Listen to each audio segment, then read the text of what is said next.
Morning all of you. आज हम अपने क्लास 8 की एनसीईआरटी पे चैप्टर नंबर 1 पर चलेंगे। ठीक है, चैप्टर नंबर 1 हमारा है संसाधन। ठीक है, चैप्टर नंबर 1 हमारा है संसाधन। संसाधनों के बारे में हमने पिछली क्लासों में पढ़ा था, क्लास 6 के, क्लास 7 के, कि संसाधन क्या है, और आज उस पर हम और विस्तृत चर्चा करेंगे और अच्छे से चर्चा करेंगे। ठीक है, और वीडियो में आगे बढ़ने से पहले थोड़ा चैनल को भी आप लोग सब्सक्राइब कर दीजिए। तो आओ देखते हैं संसाधन क्या है। संसाधन, देखो, कोई भी वस्तु या पदार्थ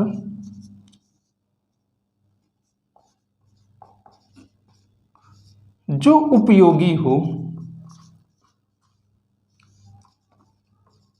ठीक है, कोई भी वस्तु या पदार्थ, देखो हम अपने आसपास जितनी भी वस्तुएं, जितनी भी चीज़ें, जितने भी पदार्थ देखते हैं, चाहे वह ये व्हाइट बोर्ड हो, चाहे यह मार्कर हो, चाहे जो चीज़ हो, ठीक है, चाहे टेबल, कुर्सी, फैन, जो भी चीज़ें देखते हैं वह या तो वस्तु हैं या तो कोई वो पदार्थ हैं। ठीक है, तो कोई भी वस्तु या पदार्थ जो उपयोगी होते हैं, अनुपयोगी नहीं, जिसका हम यूज नहीं कर सकते वो नहीं, जो उपयोगी होते हैं, जो किसी न किसी रूप में मनुष्य के उपयोगी होते हैं। ठीक है, चाहे वह पानी जैसे हो, पीने के उपयोग में हो, खाना खाने के उपयोग में हो, वो वस्तु या पदार्थ किसी भी रूप में मानव के लिए उपयोगी हो, ठीक है, उसी को हम संसाधन कहते हैं।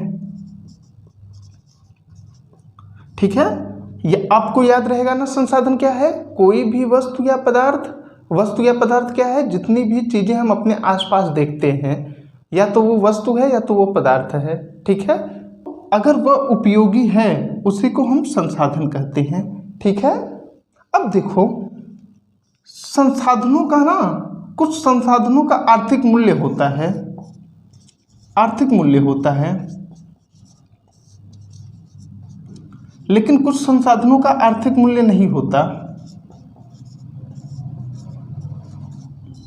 ठीक है, देखो, अब हमने पहले क्या पढ़ा? संसाधन। संसाधन क्या है? ऐसा वस्तु या पदार्थ जो उपयोगी होता है उसे संसाधन कहते हैं। अब दूसरा देखो, संसाधनों का ना, संसाधन, कुछ संसाधन ऐसे होते हैं जिनका आर्थिक मूल्य होता है, जबकि कुछ संसाधन ऐसे होते हैं जिनका आर्थिक मूल्य नहीं होता। ठीक है, जैसे धातुएं, धातुएं, धातु क्या होती है? जैसे लोहा, चांदी, सोना, ठीक है, ये सब धातुएं हैं। ठीक, इनका आर्थिक मूल्य है कि नहीं है? लोहा अगर खरीदने जाएंगे तो हमको पैसा लगेगा, चांदी खरीदने जाएंगे हमको पैसा लगेगा, सोना खरीदने जाएंगे हमको पैसा लगेगा। लेकिन कुछ संसाधन ऐसे भी होते हैं जिनका आर्थिक मूल्य नहीं होता, जैसे मनोरम दृश्य। अगर हम जम्मू कश्मीर में जाते हैं, वहाँ की घाटियाँ देखते हैं, बर्फ़ को देखते हैं, वहाँ पर विभिन्न प्रकार की जीव जंतु देखते हैं, उसको देखने का हमको कोई पैसा नहीं लगता। ठीक है, उसको देखने को हमको कोई पैसा नहीं लगता, उसी को हम मनोरम दृश्य बोलते हैं। जो दृश्य हमको बहुत अच्छा लगता है उसी दृश्य को हम मनोरम दृश्य बोलते हैं। तो उनका हमको कोई आर्थिक मूल्य नहीं चुकाना पड़ता, कोई आर्थिक पैसा नहीं चुकाना पड़ता। ठीक है, तो हमने क्या पढ़ा? संसाधन मूल्यवान होते हैं। ठीक है, संसाधन मूल्यवान होते हैं, संसाधन जो है मूल्यवान होते हैं, लेकिन कुछ संसाधनों का आर्थिक मूल्य होता है, कुछ संसाधनों का आर्थिक मूल्य नहीं होता। जैसे धातुओं का आर्थिक मूल्य होता है, मनोरम दृश्य का आर्थिक मूल्य नहीं होता। ठीक है ना। अब देखो, अब आगे हम देखते हैं कि संसाधनों के प्रकार, संसाधन कितने प्रकार के होते हैं। ठीक है, इतना तो आप लोग को संसाधन के बारे में समझ में आया। संसाधन वस्तु या पदार्थ है जिसका उपयोग किया जाता है, वह संसाधन है। संसाधनों का आर्थिक मूल्य होता है और यह संसाधन मूल्यवान होते हैं। कुछ संसाधनों का आर्थिक मूल्य होता है, कुछ का नहीं होता। ठीक है, अब आओ हम संसाधनों के प्रकार देखते हैं। आप लोग बहुत ध्यान से देखिएगा, आप लोगों को बहुत अच्छे तरीके से समझ में आएगा। ठीक है, देखिए, संसाधनों के प्रकार, देखो, संसाधनों के प्रकार में हमने पिछली कक्षा में क्या पढ़ा था कि संसाधन जो होते हैं हमारे दो प्रकार के होते हैं। कौन कौन से? एक प्राकृतिक संसाधन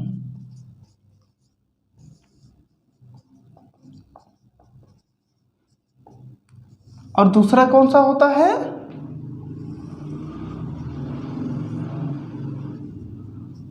मानव निर्मित संसाधन।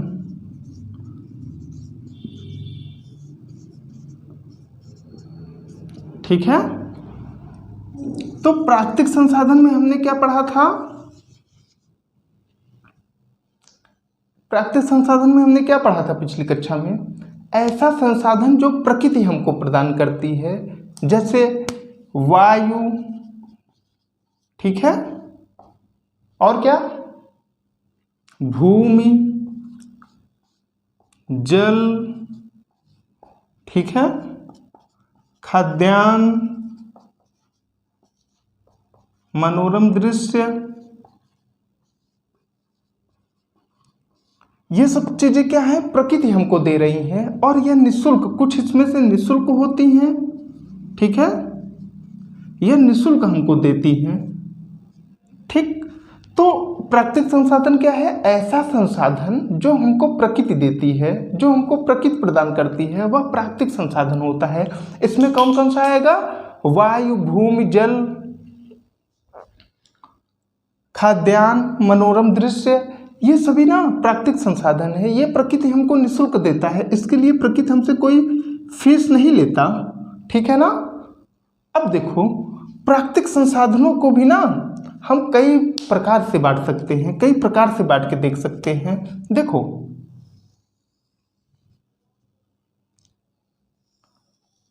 प्राकृतिक संसाधन भी जो होते हैं कई प्रकार के होते हैं। अब कौन? उपयोग के आधार पे,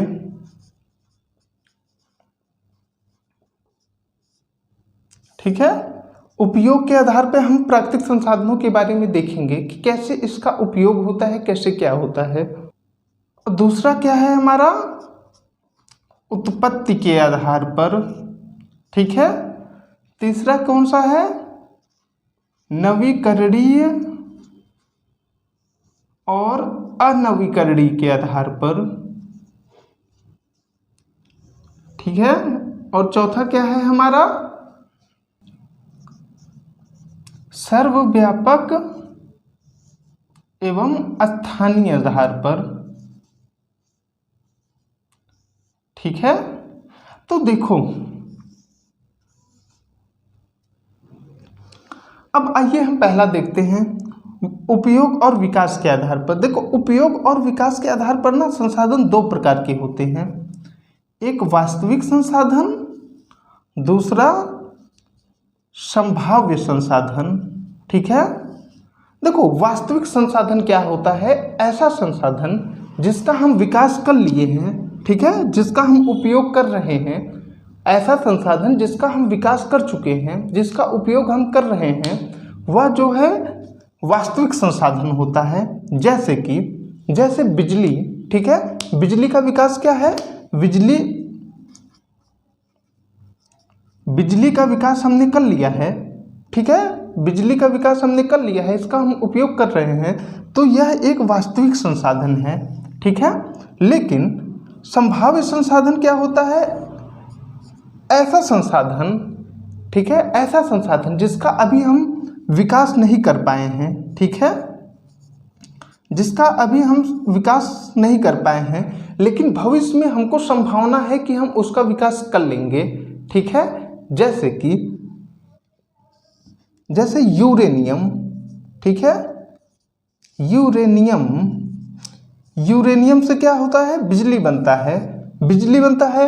हमारे जम्मू कश्मीर के कुछ इलाकों में यूरेनियम के बहुत बड़े खदान खोदे गए हैं, ठीक है। तो वो अभी हम विकास कर रहे हैं, लेकिन अभी इसका एकदम बहुत अच्छे तरीके से विकास नहीं हुआ है, लेकिन हमको पूरी संभावना है कि आगे चलकर जब हमारे पास प्रौद्योगिकियां होंगी तो हम इसका भी विकास कर लेंगे। जैसे जो पवन ऊर्जा है, ठीक है, पवन ऊर्जा का विकास आज से 50 से 100 साल पहले नहीं हुआ था, ठीक है। इसका विकास आज से 50 से 100 साल पहले नहीं हुआ था। उस वक्त ये हमारे लिए संभाव्य संसाधन था, ठीक है। उस वक्त ये हमारे लिए संभाव्य संसाधन था, लेकिन आज हमने पवन ऊर्जा का विकास कर लिया है, पवन से हम बिजली बना लेते हैं, इसलिए अब ये हमारा वास्तविक संसाधन हो गया।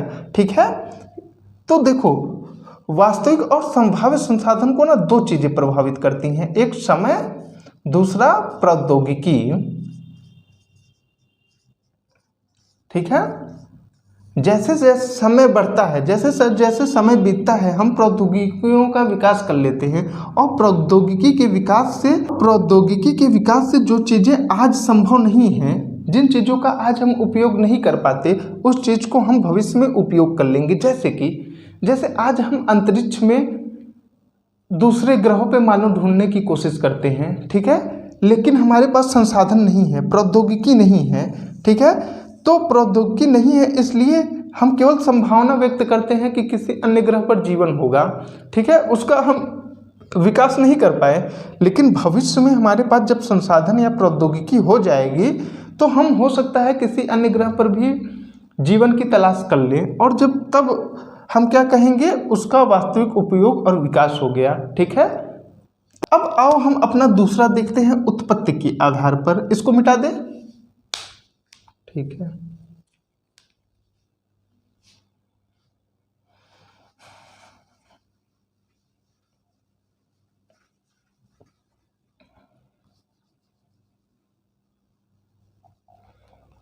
अब उत्पत्ति के आधार पर ना संसाधन दो प्रकार के, इस पे भी आधार पर दो प्रकार के होते हैं, एक अजैव संसाधन और दूसरा जैव संसाधन।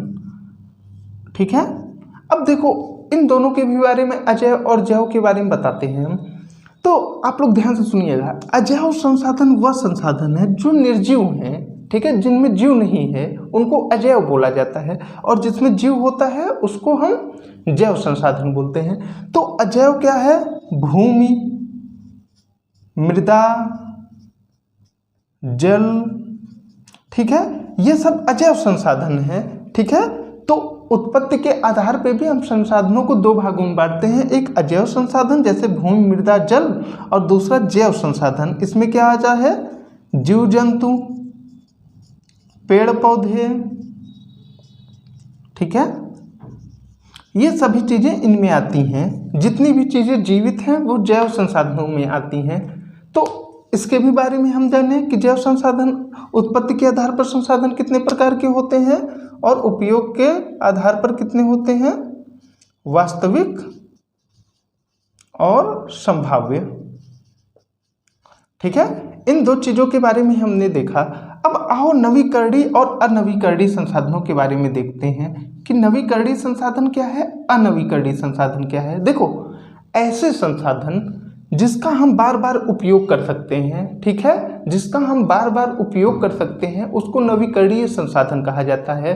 ठीक है, जैसे कि जल से हम बिजली बनाते हैं, ठीक है, और उसका फिर से हम उपयोग कर सकते हैं जल चक्र के माध्यम से। जल चक्र क्या था, पिछले क्लास में हमने पढ़ा था कि जल अपना रूप एक स्थान से दूसरे स्थान पे बदलता रहता है, ठीक है, लेकिन वह कभी खत्म नहीं होता। लेकिन जल संसाधन के बारे में हमको ध्यान ये देना है कि इसका बहुत ना सदुपयोग करना है, बहुत अच्छे से उपयोग करना है, क्योंकि जल संसाधन भले ही एक नवीकरणीय संसाधन है, लेकिन यह जो है प्रदूषित हो जाता है। ठीक है, जब प्रदूषित हो जाता है तो यह धीरे धीरे खत्म भी होने लगता है। ठीक है, दूसरा वायु भी एक नवीकरणीय संसाधन है, सौर भी एक नवीकरणीय संसाधन है जिसका हम उपयोग कर सकते हैं, और ये कभी खत्म नहीं होता। वायु कभी खत्म होती है नहीं, वायु से हम कितनी भी बिजली बनाए, वायु नहीं खत्म होती। सौर ऊर्जा, सूर्य द्वारा जो हमको प्रकाश मिलता है, वो कभी खत्म होती है, वह नहीं खत्म होती। ठीक है, तो ये सब नवीकरणीय संसाधन हैं। लेकिन कुछ संसाधन ऐसे हैं जो अनवीकरणीय हैं, जिनका केवल हम एक बार उपयोग कर सकते हैं, एक बार उपयोग करने के बाद वह संसाधन खत्म हो जाते हैं। जैसे कोयला हो गया, ठीक है, पेट्रोल हो गया, प्राकृतिक गैस हो गया, इसको नेचुरल गैस बोलते हैं, ठीक है, प्राकृतिक गैस हो गया। तो ये सब संसाधन ऐसे होते हैं ना जिनका हम एक बार उपयोग कर लेते हैं, ठीक है, उसके बाद ये खत्म हो जाते हैं। कोयला क्या था, आज से 100 साल पहले, आज से 100 से 200 साल पहले कोयला बहुत था, लेकिन आज क्या है, धीरे धीरे कोयले के जितने भंडार हैं वो ख़त्म होते जा रहे हैं। पेट्रोल भी आज से 100-200 साल बहुत अधिक था, लेकिन धीरे धीरे उसके भी भंडार खत्म होते जा रहे हैं। और ऐसी संभावना व्यक्त की जा रही है कि आने वाले 150 से 200 साल के अंदर, ठीक है, ये जो संसाधन है पूरी तरह से खत्म हो जाएंगे। इसलिए अगर इसका हम बेहतर उपयोग नहीं करेंगे तो भविष्य में ये सब संसाधन हमको देखने को नहीं मिलेंगे। ठीक है, अब आओ हम देखते हैं सर्वव्यापक और स्थानीय। देखो, ऐसे संसाधन ना जो सभी स्थानों पर प्राप्त होते हैं, ठीक है, उसे सर्वव्यापक संसाधन कहते हैं। जैसे कि पवन विश्व के हर स्थान पे चलता है। पृथ्वी, जितनी पृथ्वी है, पृथ्वी पे हर जगह पवन चलता है। अगर ना चले तो जीवन संभव ही ना हो। सूर्य का प्रकाश ये हर जगह पाया जाता है। ठीक है, ये हर जगह पाया जाता है। तो जो सर्वव्यापक होते हैं, जो हर जगह पाए जाते हैं, ठीक है, ऐसे संसाधनों को हम सर्वव्यापी संसाधन कहते हैं। जैसे वायु, सूर्य प्रकाश, ठीक है। लेकिन कुछ संसाधन ऐसे होते हैं जो स्थानीय स्तर पर पाए जाते हैं। मान लो कुछ संसाधन ऐसे हैं जो अपने इंडिया में पाए जाते हैं, लेकिन वो विदेशों में नहीं पाए जाते। कुछ संसाधन ऐसे होते हैं जो अमेरिका में पाए जाते हैं, वो इंडिया में नहीं पाए जाते। ठीक है, जैसे कि सोना, लोहा, चांदी, ठीक है, ये स्थानीय स्तर पर पाई जाती हैं, हर क्षेत्रों में नहीं पाई जाती। जैसे भारत के छोटा नागपुर पठार में बहुत अधिक कोयला पाया जाता है, लेकिन अन्य क्षेत्रों में नहीं पाया जाता। आपने इसको देखा तो हम सबसे पहले क्या पढ़ें, संसाधन क्या है। ठीक है, संसाधन क्या है, कोई वस्तु या पदार्थ जिसका हम उपयोग करते हैं वह संसाधन है। अब दूसरा हमने क्या पढ़ा, संसाधनों का मूल्य। संसाधन मूल्यवान होते हैं, ठीक है, लेकिन कुछ संसाधन ऐसे होते हैं जिनका आर्थिक मूल्य होता है, लेकिन कुछ संसाधन ऐसे होते हैं जिनका आर्थिक मूल्य नहीं होता। उसमें हमने क्या पढ़ा कि जैसे धातुओं का आर्थिक मूल्य होता है, लेकिन कोई मनोरम दृश्य है उसका आर्थिक मूल्य नहीं होता। उसके बाद हमने पढ़ा संसाधनों के कितने प्रकार होते हैं। तो हमने देखा संसाधन के 2 प्रकार होते हैं, एक प्राकृतिक संसाधन, एक मानव निर्मित संसाधन। ठीक है, प्राकृतिक संसाधन क्या है, ऐसा संसाधन जो प्रकृति द्वारा हमको प्रदान किया जाता है, जैसे वायु, भूमि, जल, मनोरम दृश्य, ये सब प्राकृतिक संसाधन हैं। ठीक है, और जबकि मानव निर्मित संसाधन क्या है, अभी हम इसको देखते हैं। ठीक है, अब प्राकृतिक संसाधनों को भी हम कई भागों में बांट कर देखते हैं, जैसे उपयोग और विकास के आधार पर। उपयोग और विकास के आधार पर संसाधन कितने प्रकार के थे, संसाधन 2 प्रकार के थे, एक वास्तविक संसाधन, एक संभाव्य संसाधन। ठीक है, वास्तविक संसाधन क्या था, ऐसे संसाधन जिसका हम उपयोग कर रहे हैं, विकास कर चुके हैं। संभाव्य ऐसे संसाधन जिसका उपयोग और विकास हम नहीं किए हैं, वो संभाव्य संसाधन है। उत्पत्ति के आधार पर 2 प्रकार के, एक जैव संसाधन, दूसरा अजैव संसाधन। तो अजैव संसाधन क्या है, जैसे भूमि, जितनी भी चीज़ें निर्जीव हैं, जिनमें जीव नहीं है, वो अजैव हैं, वो चाहे जो हो, भूमि, मृदा, जल, और जैव जीव जंतु, पेड़ पौधे। ठीक है, ये सब भी संसाधन हैं। तीसरा हमने फिर क्या पढ़ा, नवीकरणीय, अनवीकरणीय, जलवायु, सौर, ये सब नवीकरणीय है। अनवीकरणीय कोयला, पेट्रोल, प्राकृतिक गैस, सर्वव्यापक, स्थानीय। ठीक है, तो प्राकृतिक संसाधनों के बारे में हमने एक एक करके देखा। ये आपके लिए बहुत ही इम्पोर्टेंट है, आप इसको याद रखिएगा। अगर आपको ये इतनी फिगर भी अगर याद है ना, तो आप कोई भी क्वेश्चन हो, किसी भी क्वेश्चन का बहुत आसानी से जवाब दे सकते हो, चाहे वो प्रीलिम्स में पूछे, चाहे वो मेंस में पूछे। ठीक है ना। अब आओ हम देखते हैं मानव निर्मित संसाधन क्या है। ठीक है, तो ऐसा संसाधन, देखो बहुत ध्यान से सुनिएगा आप लोग, ऐसा संसाधन जो प्राकृतिक संसाधन होता है, ठीक है, प्राकृतिक संसाधन जिसको मानव अपने उपयोग में लाता है, ठीक है, अपने प्रौद्योगिकियों के माध्यम से, ठीक है, अपने प्रौद्योगिकी के माध्यम से मानव उपयोगी बनाता है।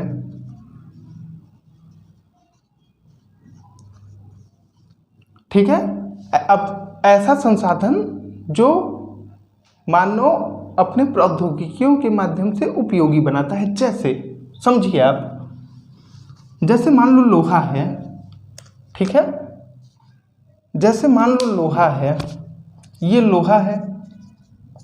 लोहा पहले क्या था, आज से हजारों वर्ष पहले ऐसे पड़ा हुआ था। ठीक है, तो ये कोई संसाधन नहीं था, इसका उपयोग हम नहीं करना जानते थे। लेकिन जैसे ही जैसे मानव ने अपने प्रौद्योगिकियों का विकास किया, ठीक है, तब उसने लोहे को इस्पात में बदलकर इसका उपयोग करना सीखा। इससे कई सारे धातुएं बनाई, इससे कई सारे औजार बनाए, ठीक है, इससे कई सारी मशीनरियां बनाई, ठीक। तब अब यही लोहा मानव के लिए संसाधन हो गया, ठीक है ना।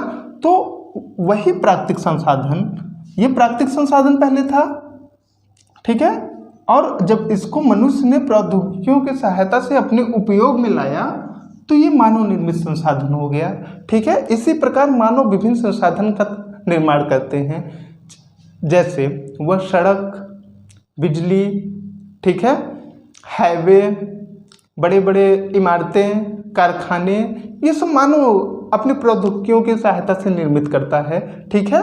उसी को हम मानव निर्मित संसाधन कहते हैं। इतनी बात आई आप लोग को समझ में। मानव निर्मित संसाधन क्या है? ऐसा संसाधन जो मानव अपनी प्रौद्योगिकियों के माध्यम से विकास करता है, उसे मानव निर्मित संसाधन कहते हैं।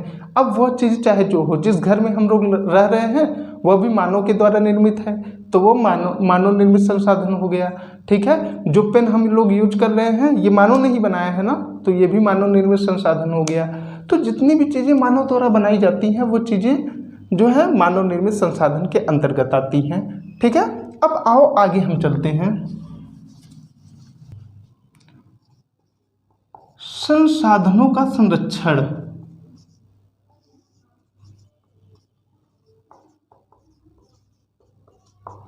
ठीक है। देखो संसाधनों का संरक्षण क्या है कि जब मानव जो है ना किसी भी संसाधन को इतना अंधाधुंध उपयोग करते हैं कि वह जल्दी खत्म हो जाती है, उसका दुरुपयोग करते हैं, ठीक है, दुरुपयोग करते हैं। किंतु मानव को ऐसा नहीं करना चाहिए। मानव को ना संसाधनों को बहुत अच्छे तरीके से उपयोग करना चाहिए। ऐसा करना चाहिए कि वह भविष्य के लिए भी सुरक्षित रहे, ठीक है।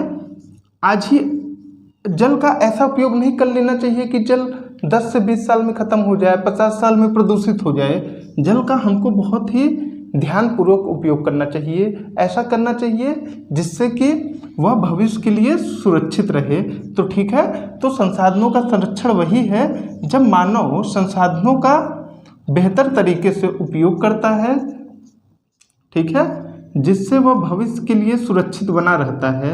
हमारी आने वाली पीढ़ियां भी जो है संसाधनों का उपयोग कर सकती हैं, उस संसाधनों का उपयोग कर सकती हैं। ऐसा नहीं है कि आज हमने पेड़ पौधे आज हम देख रहे हैं, ठीक है, इन पेड़ पौधों को काट करके ख़त्म कर दे। हमारी आने वाली पीढ़ियां जान ही ना पाएँ कि पेड़ पौधे होते भी क्या हैं, उनको देखने को भी ना मिले।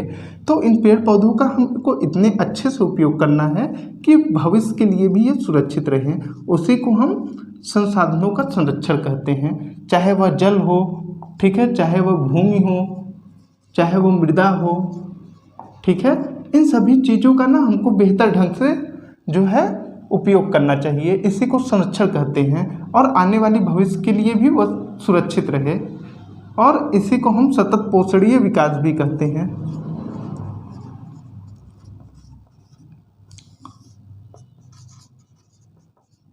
ठीक है, सतत पोषणीय विकास भी कहते हैं। सतत पोषणीय विकास वही होता है कि संसाधनों का सतत रूप से ऐसा प्रयोग करना, ऐसा उसका विकास करना जो वह भविष्य के लिए भी सुरक्षित रहे, ठीक है। तो इसी के साथ ये हमारा चैप्टर ख़त्म हुआ, और आप लोग जानने से पहले चैनल को भी सब्सक्राइब कर लीजिए, और हम कल अपने नेक्स्ट चैप्टर पर मिलते हैं। धन्यवाद।